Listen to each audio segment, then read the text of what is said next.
There are many times in which you're faced with an employee who isn't living up to either his or her potential or isn't fitting in with the job that you need for them or whatever. If the employee is otherwise good, you may be tempted to demote the person if the person's in a management position and have them continue in a related role. This is a sign that you have a good heart, but it's a stupid business decision. I have never seen it work, and I've seen it be utterly disastrous. I will tell you one. If you've read books on the history of early Silicon Valley, you would recognize the name of the person I'm talking about, but I'm not going to say it. He was working for me as head of engineering. And he, demotivated by some things that the CEO had done, and no need to get into them there. I will talk about them in another discussion. But he had been demotivated, so he wasn't doing his job very well. But he was still good at recruiting. He was still good at interviewing people. He was still good at putting together the management required to do a particular project. And so what I did was I took his second in command of the engineering group. I made him in charge of engineering, and I put this guy in his position. So I swapped them in position. I want to share with you something that I've been working on for a long time that is very important to me, and that is a Discord channel for business.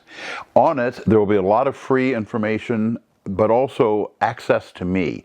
So you can have the ability to ask me questions, and I can respond to your particular problems and difficulties, and also help you get started. I'm really looking forward to being able to interact with you individually on there. I look forward to seeing everybody on there, and I will be waiting for you. Now, let's get back to our video.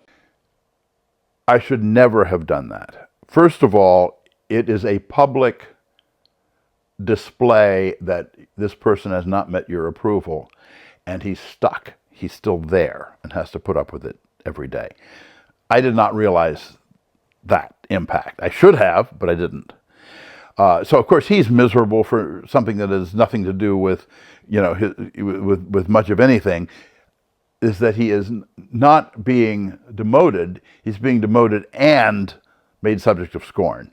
Even if he really isn't, it looks that way, and he can easily think that it was, and he did think that it was. So that's one criterion. The other criterion is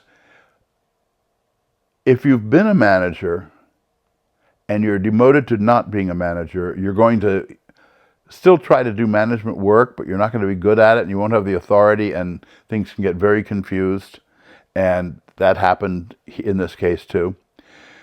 The only real situation that I see is if you have to remove somebody from a position, remove them from the company. Or if your company's big enough and you can send them off to, Sioux Falls, let them do that. But keeping them around where they have to see the people that used to work for them day after day is unkind to them and ineffective and dangerous for the company. And I know because I made that mistake. What was the consequences of that mistake? Not only was it an extremely demotivated employee, but it was an employee that was in the way of getting things done. Because anything that had to go through him was delayed, was slowed, was not done with the goodwill, and so forth, until eventually I had to let him go entirely. And that took several months, and that was a lot of wasted effort on my part, and probably his, and certainly on the people who work for him. Have you ever seen a demotion actually work for both the company and the employee? I have never seen it work. Never. Never. Not once. Now, an involuntary demotion. I have twice seen voluntary demotions. Like, at one point, I wanted to go from being CEO to being in charge of engineering again. So I demoted myself and hired a CEO. Well, that was completely my doing. I wanted to do it, and and everybody knew I wanted to do it, and that was not a problem. The other was we had a person who was in charge of dealing with one of our large government customers. And he was a phenomenal engineer. But he wasn't all that good a manager. And he knew he wasn't all that good a manager. And more important, he wasn't interested in being all that good a manager. He was interested in being a really first-rate engineer. So one day, he and this other engineer, whom was also a superb engineer, came into my office, and the guy that was in charge of dealing with government customers says, "I want him to take this position, and I'll just go back to being an engineer." And I talked to the guy that he brought in, and I said, "Are you willing to do that?" And he said, "Yes." And I said, "Done." That worked because he instituted it. It wasn't me telling him you're not doing your job. It was a case of him saying, "I'm not happy in this position. I think it can be done better by having this guy do it. And it's not what I signed up for, and it's not what I'm good at." That worked. And so we now had two quite happy employees, and more important, perhaps even than that, one very happy customer. Awesome. What's worse, firing someone or keeping them in a world that they hate? Well, there are circumstances under which keeping them in the world that they hate is the better one because, for example, if they have very bad financial circumstances and have to be, and you're the difference between the poorhouse and them working. But in general, it is far better for them and you to get rid of someone who's not working out. Is it usually harder to find somebody for that role, or is it time consuming? You mean after that? After you fire them? No, it's no different than any other position. I've seen it really make a person for them to be fired. I've seen it more than once where their next job, they came into their own. And they were just completely prospered. Think of one particular engineer who was not working out, was very unhappy, and was acting out a bit.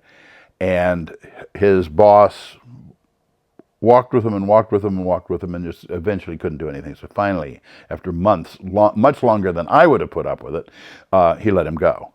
Well, he left, went to a very large company whose name you would recognize, and blossomed as an engineer for them. Just blossomed. Did a wonderful job.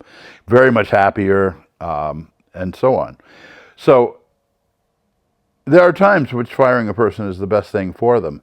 What's not good is leaving a person in a position that they're in over their heads, that they're not doing a good job at. Because anybody who's halfway decent, and you wouldn't have hired them if they weren't halfway decent, is not going to like being in a position where they can't do a good job, even if they think they would like it. Have you ever had to deliver the bad news to an employee? And if so, how did it go? I fired a lot of employees, laid off a lot of employees. Except for one where we had to hire an armed guard, it went well in almost every case. The employee usually is well aware that there's a mismatch here. I try to make it so that they understand that it's a mismatch, not that they're failing at manhood or whatever, and that tends to help. I mean, I never ridicule an employee, no matter how bad they are, if I have to get rid of them. With layoffs, it's a different subject, because there you do the best you can to help them find a new job, and you can give them a good recommendation and that sort of thing. Usually it's because of internal finances of the company, at least it has been with us. I don't want the armed guard story to go untold, so you had to hire an armed guard?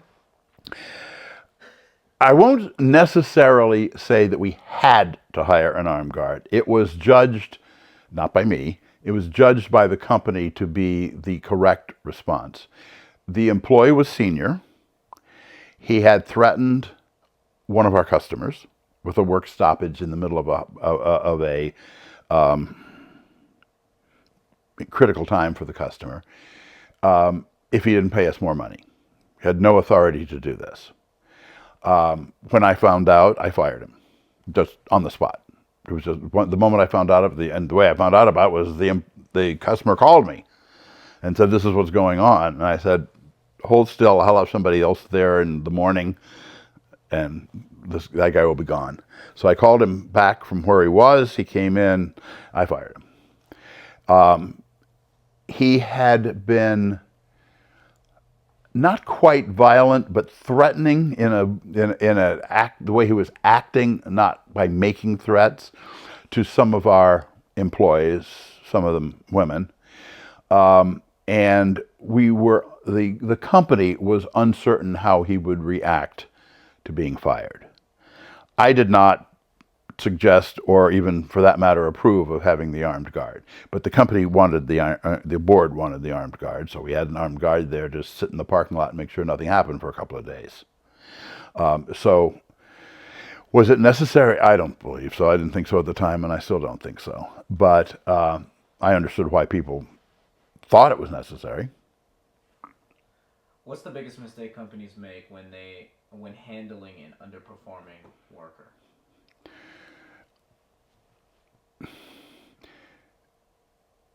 All of the mistakes that they make around handling an underperforming worker have to do with either not trying to figure out why they're underperforming if you have reasons to believe that they could be a really good performer. So they will not ask them. They will not put them on a work program that's not publicly known, where they have to meet certain goals. They won't do that. And then they'll fire them. That's kind of a little unfair. You make sure that the person absolutely knows where they're failing and help them to succeed if they can. I've never seen it work. I have seen it work. I haven't seen it work very often. Okay. The other problem that they make is keeping people around because they're a member of some certified victim group, and they're afraid of a lawsuit or whatever like that. If you're keeping a person around because you're afraid they're going to sue you, get rid of them and take the lawsuit. It's ridiculous, it's stupid to have an employee that is only there because you're threatened. And you hear my opinion in this? And I've seen that happen. We've never done it. We've always gotten rid of people, regardless of whether or not they were some certified victim class, if they were not performing. And we always had the documentation, so we never lost any case. Perfect. So have a clear contract that states if an employee is underperforming, they will be let go. And you document how. And you always document. They were told to do this, they didn't. They were told to do this, they did this instead. They were told if they didn't show up for work on that day, and they didn't show up for the next 3 days. That sort of thing. You get that documented, and pretty much you won't even get a lawsuit because you can just show this is what we're going to take to the court if you bring us to court, and you're never going to win this. You say that to their lawyer. And my last question is, what's the advice you would give to a leader that's considering to demote someone right now? Unless the circumstances are extraordinary, and by extraordinary I mean something I've never run into in 40 years in business. Unless they're extraordinary and there are some special circumstances going on here, or unless the person wants to be changed, that's a different subject entirely. An involuntary demotion should never happen. Yes, sir.